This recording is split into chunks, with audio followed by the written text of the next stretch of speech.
ang paagi nga diin pagsilot kaniya. Pero bisan patuod og naa siya sa labihang kasalisdanan. Pero nagpamatuod nga ang Dios sa iya ang saad nga nag-ingon siya, dili ka nako kasagdan, dili ka nako biyaan. Mao na ang hitabo ni John pag-abot niya sa isla sa Patmos, nagpadayon nga nagaministeryo ang Dios ngadto kaniya. Og didto nadungog ni John ang tingog sa Dios. Munang tan-aw nimo diha sa Revelation pinadayag.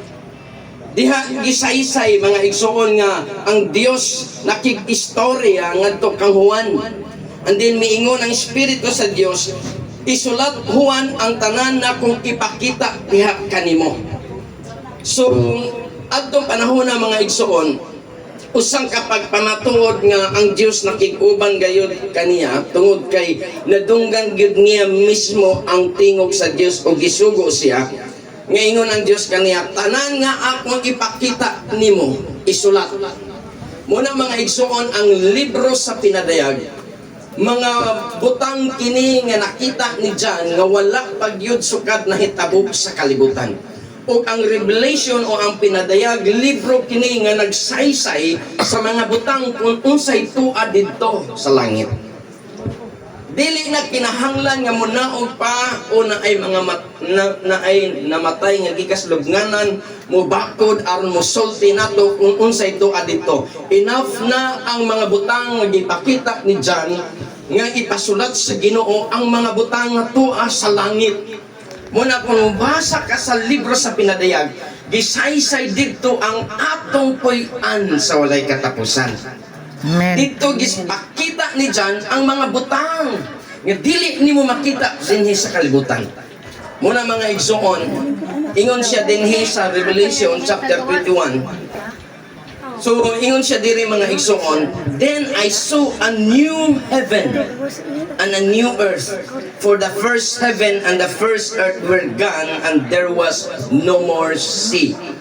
So balikon ako, muingon ko nga dili na kinahanglan nga naapay gikan dito sa taas nga mabanhaw nga minatay nga murabag si Lazaro o katong taong dato nga mihangyo ang taong dato nga Abraham, pwede ba nga ipadala nimo si Lazaro sa amo ang balay tungod kay naa pa ko'y 5 ka igsuon nga pareha mi kinabuhi ug di ko gusto nga maani sila sa ako ang dapit. So di na ta magpaabot ni anang sitwasyon na nga magpaabot ta nga naapay muwali nato nga gikan sa langit nga nabanhaw gikan sa minatay.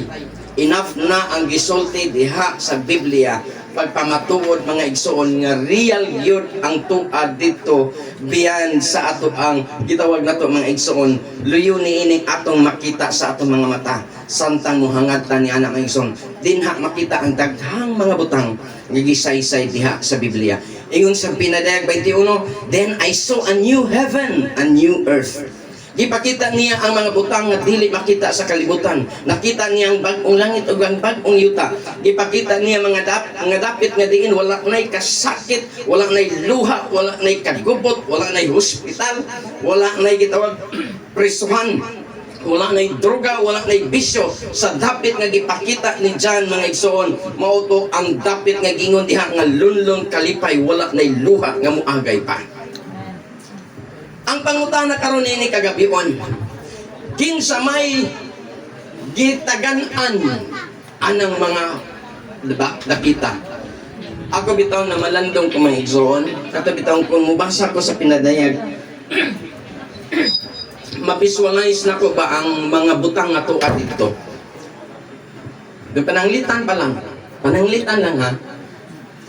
Kung tuwa na ka dito, na-experiensya na gyud nimo ang gisulti sa pinadayag. Natuan na ka dito sa usa ka dapit nga lunlong kalipay, wala nay kasubanan. Din ingon diha mga igsoon nga ang imong agian lunlon bulawan. Ang pangutana karon ganahan pa ka mobalik sa kalibutan? Ha? Kamu ganahan ba mobalik? Ug ako tuan ako dito Kinagundang balik ay. Balik kayo sa problema. Usa ka dapit nga wala nagyayoy ikakumpara aning kalibutan mga igsoon. Pero ang pangutan na karon, kinsa man mga igsoon, kay usa man gyud na ka realidad nga usa ka dapit nga giandam sa Ginoo. Tanawa ang akong gibasa kagani niya. Di ba akong balikon pagbasa, ingon siya dinhi, ang magamadaugon makapanag-iya ni ining maong panulundon. So kining gihisgutan dinhi nga dapit nga nahimong panulundon, ako nga sabtan that heaven is not a reward but heaven is our inheritance. Panulundon, lahi man ang reward o lahi ng inheritance. Nganong gamit niya ang word nga panulundon? Kay kun ang atong Dios Amahan nagpuyo dito, kinsa may makapanunod? Diba? In my Father's house. There are So, ang asa man ang Dios nato Amahan tuwa sa langit, ang pangutana karon gitawag man nato ang Dios Amahan. Ang pangutana, kinsa may makapanunod sa balay sa atong Dios? mga anak. O karon, naibalay si Sister Linda. Karon, nawala na siya. Kinsa may makapanunod, alang mag-ingang silingan. Lipay kayo isig kay siya kuno'y nakadaog kanong kwarto. No? So, ang makapanunod, klaro kayo, kung ikaw tag-iya sa balay, ang imong mga anak. Kung ang langit po'y anan sa atong Diyos Amahan, ang makapanunod ang mga anak sa Diyos. Amen. Unang gitawag sa Biblia, ikaw ug ako, sabihang mo dawat adya kang Kristo, ang address na to, gitawag kitag mga anak sa Diyos. So balikon ako, ingon siya din ha, mga igsoon, nga usak ka panulundon. So, naay giandam nga panulundon sa matag usa kanato ang gisgutan dinhi sa Revelation. Muna mingon ko mga igsoon, usa ni kadakong hagit og maayong balita sa matag usa kanato nga kining gibasa nako nini kagabion, usa ka dapit nga gitagana, gitawag kining usa ka panulundon mga igsoon. Muna mingon ko, heaven is not our inheritance but heaven is not a reward but heaven is our inheritance. Ang pangutana karon kay nahimo maning panulundon mga igsoon, ang pangutana nini kagabion, kinsa may makapanunod ni ining mga butang nga gihisgutan ni Juan dito sa langit. Ang bersikulo nga atong hingon dire, ang mga nagmadaugon. Kinsay makapayo ang mga nagmadaugon?